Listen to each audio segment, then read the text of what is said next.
This is the 8849 Tank Pad E disassembly. If you're interested in seeing more videos like this, make sure you subscribe and click on the notification bell so you'll be notified once I upload a new video. Also, if you need any tools, there are links in the description.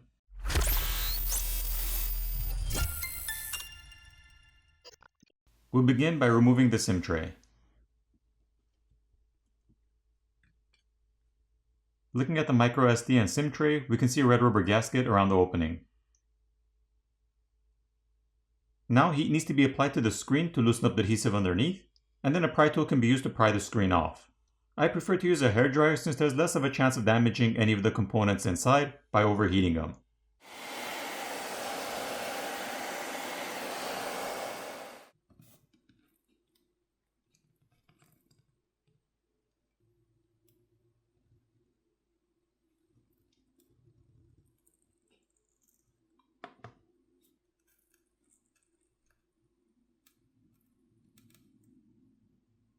Keep in mind the adhesive for the screen is extremely strong, so you will need to take some time applying some heat as well as some isopropyl alcohol to loosen up the adhesive and help you pry the screen off. Once the screen has been pried off from the frame, it needs to be flipped over from the bottom to the top.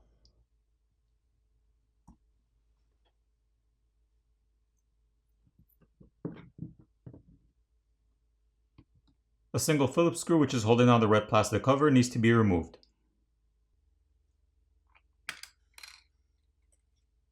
Now the cables for the battery can be disconnected.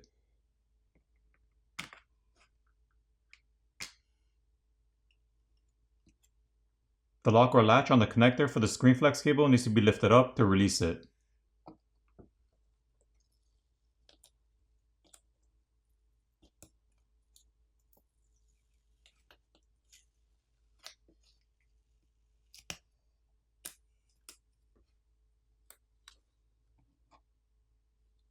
Here's a look at the back of the screen.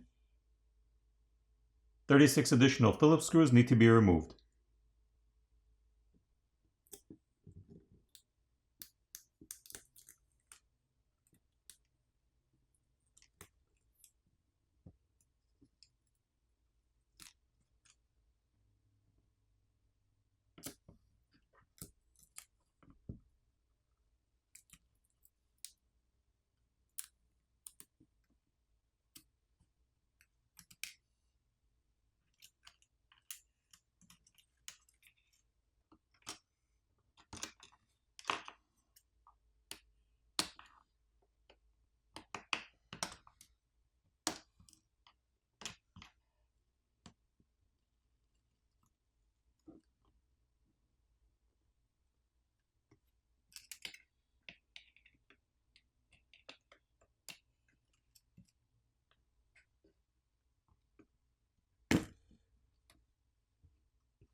Here's a better look at the aluminum alloy midplate.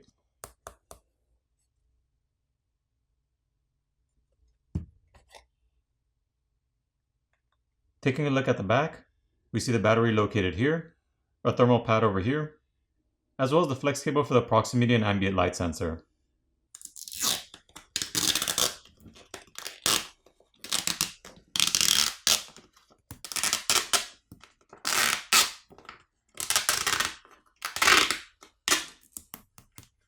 There is an adhesive pull pouch which is holding down the battery.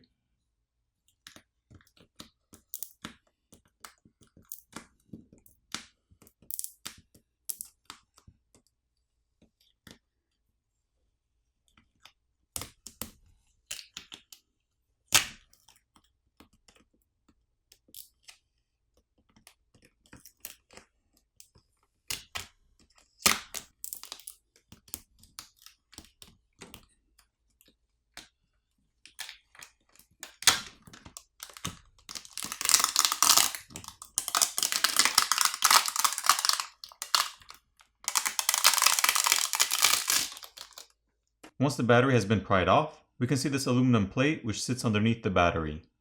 Looking at the batteries, we can see that there are two battery cells which add up to 2100 mAh.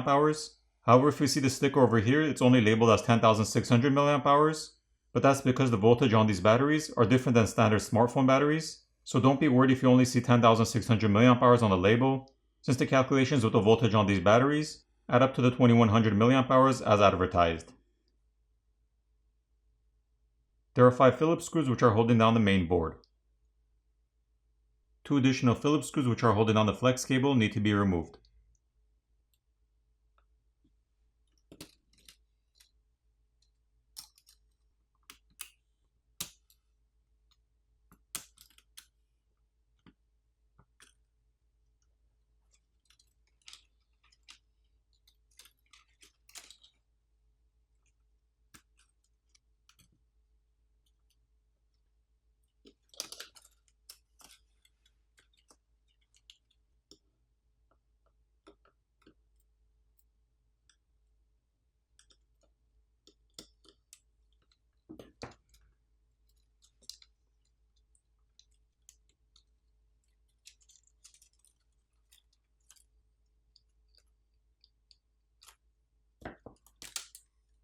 Taking a look at the main board, we can see copper film on the shields to help transfer heat.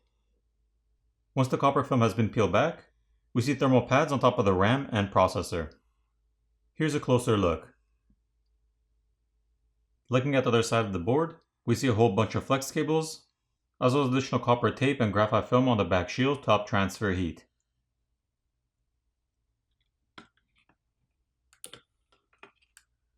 This flex cable is for the infrared or IR blaster, and there are some antenna lines drawn on this plastic cover which are the light gray color lines. At this point, there are 19 additional Phillips screws that have to be removed.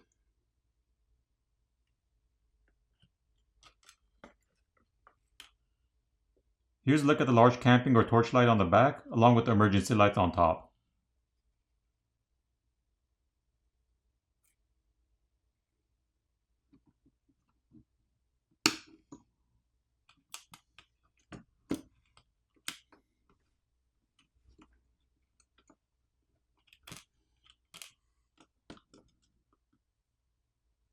This secondary board controls the projector, and there's a large copper heat plate, along with the heatsink on the back to help transfer heat.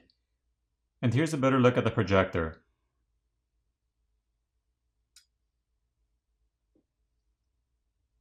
The SIM and memory card reader is also located on the secondary board. Once the projector assembly has been removed, we have a better look at the fan.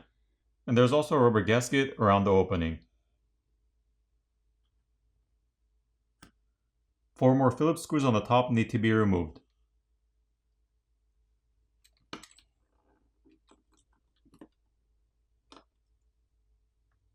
This is the 32 megapixel front facing camera, and there's a rubber gasket around it. And looking at the back, we can see the 50 megapixel main camera. And the main camera has OIS or optical image stabilization. This flex cable is for the dual microphones on the back, as well as the LED flash. This flex cable is for the NFC antenna, and this is the vibrator motor on top. If you needed to replace that, just apply some heat and gently pry it off. Now looking at the subboard on the bottom, there's a single Phillips screw which is holding it down.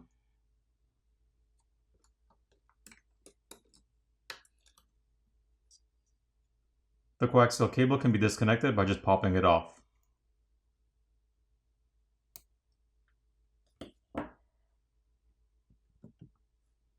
Looking at the subboard, we can see the charger port located here with a black rubber gasket around it. There's one more Phillips screw on the bottom which needs to be removed.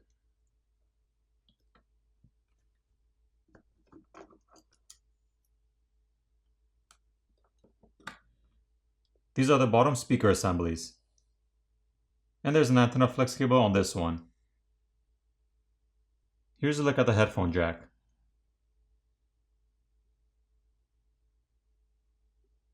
The primary microphone is located on the bottom corner, which is held in place with a cure-in-place gasket.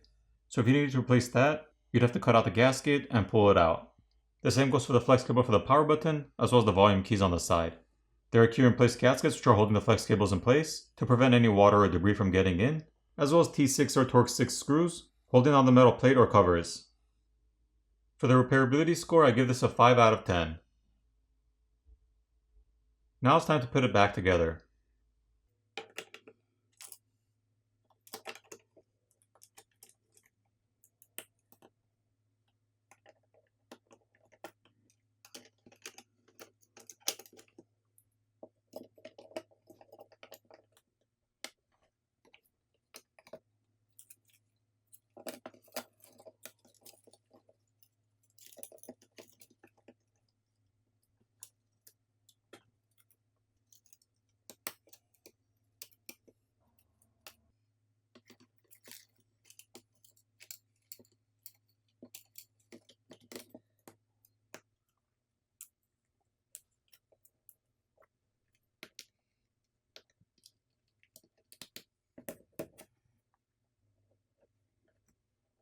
Once everything's back in place, power it on, and you're done. I hope you enjoyed this video, and I'll see you in the next one.